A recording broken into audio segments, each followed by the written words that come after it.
Olá galera, tudo bem? Professor Robson aí de novo, de História, e hoje nós vamos falar um pouco sobre a colonização inglesa, espanhola e portuguesa no continente americano. Falaremos um pouco sobre cada uma delas, né, porque o objetivo é nós fazermos uma comparação entre esses modelos de colonização. Bora lá? Então, a colonização inglesa, as 13 colônias da América do Norte colonizadas pela Inglaterra, ela se deu de forma diferente entre as colônias do Norte e as colônias mais ao sul. As colônias do Norte elas tinham uma mão de obra livre, né, havia uma próspera economia interna, né, uma troca comercial muito grande internamente e pouco, né, era exportado. E por isso havia uma certa autonomia administrativa, ou seja, não havia muito controle da metrópole sobre as colônias do norte.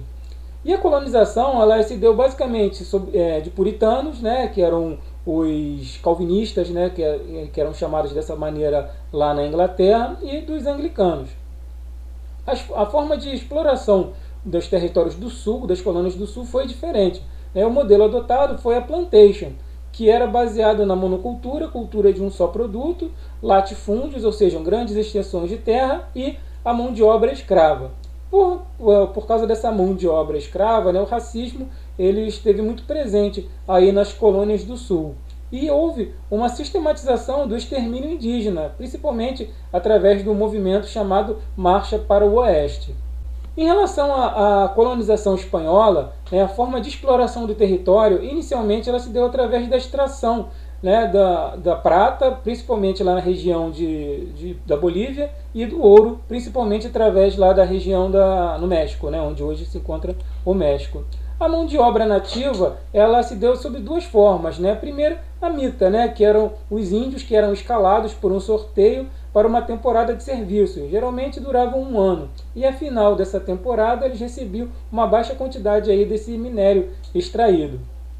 E a encomenda, que era um sistema de trabalho em que deixava as comunidades indígenas sob os cuidados de um encomendeiro, que poderia utilizar a mão de obra para o desenvolvimento de atividades agrícolas ou extração dos metais preciosos. Ou seja, os espanhóis eles chegavam aqui, dominaram o território e utilizaram a mão de obra local para lucrar cada vez mais. A forma de administração. Inicialmente, os primeiros conquistadores, o Francisco Pizarro e o Hernán Cortés, eles deram início a essa administração. Mas após uma série de revoltas, o governo espanhol resolveu impor mais a sua visão de exploração dessas novas regiões.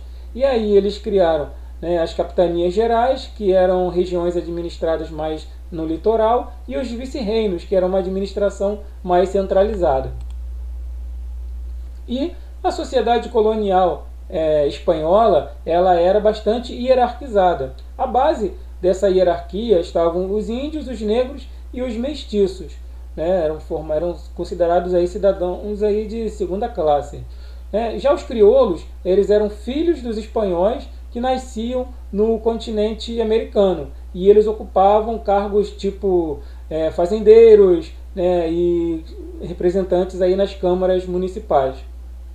Já os espanhóis eram chamados de chapetones, e eles tinham os mais altos cargos administrativos e também como oficiais do exército, por exemplo. Já a colonização portuguesa ela iniciou através do extrativismo, da extração do pau-brasil. Quando os portugueses resolveram realmente colonizar o território, os primeiros produtos cultivados foram o açúcar, o tabaco e o algodão. Predominantemente o açúcar. O modelo adotado foi da grande lavoura de cana-de-açúcar. Mas também o tabaco, principalmente na região da Bahia, porque era um produto exportado para a África e trocado lá com a mão de obra africana, com o escravo africano. Então, durante esse período aí, a base da mão de obra foi a mão de obra escrava. Inicialmente, tentou-se escravizar os indígenas, mas os indígenas eles conseguiam fugir com mais facilidade, eles conheciam melhor o território e por isso eles não aceitavam essa forma de escravidão, não aceitavam a escravidão de maneira alguma. E aos poucos, né, milhões de escravos vieram da África, eles eram capturados lá no continente africano e eram trazidos aqui para o continente americano e vinham na condição de escravos, vinham a bordo aí dos navios negreiros, e milhões de escravos, né, deram origem aí à mão de obra na América portuguesa, e que durou até após aí o início, né, da formação do Brasil. Então, por isso que a escravidão é um traço marcante aí na sociedade brasileira. Muitos problemas que nós temos hoje é devido aí à cultura aí da escravidão. Então, a escravidão foi um mal, né? O Brasil foi o último país a acabar com a escravidão no mundo. Então, grande parte dos problemas que nós temos hoje é devido aí à escravidão. Mas os escravos, eles resistiram das mais diversas formas, né? A forma mais comum, a resistência mais comum era fugir, né? A fuga e ir para os quilombos, né? Milhares de quilombos estavam espalhados no Brasil, geralmente nas regiões, né, mais inóspitas, né? Para fugir aí do ataque de pessoas que queriam recapturar. E era uma forma de resistência aí à escravidão no Brasil. A administração portuguesa no território americano, ela se deu inicialmente através das capitanias hereditárias, ou seja, grandes extensões de terras que eram doadas aí ao capitão donatário. Este, por sua vez, tinha a missão de defender o território, de povoar o território, de explorar economicamente o território. Mas não deu muito certo, muitos donatários nem chegaram a vir para o Brasil. As únicas que prosperaram foram as capitanias hereditárias de Pernambuco e São Vicente. Por isso, a coroa portuguesa instituiu o governo geral no Brasil, com o objetivo aí de centralizar essa administração e auxiliar, né, algumas capitanias. Outro fato importante também foi a transferência para a capital aí, da capital para o Rio de Janeiro, né, em 1753, muito por causa, né, da descoberta de ouro aí na região de Minas Gerais, né, região aí tipo Ouro Preto, Mariana, Tiradentes, São João del Rei.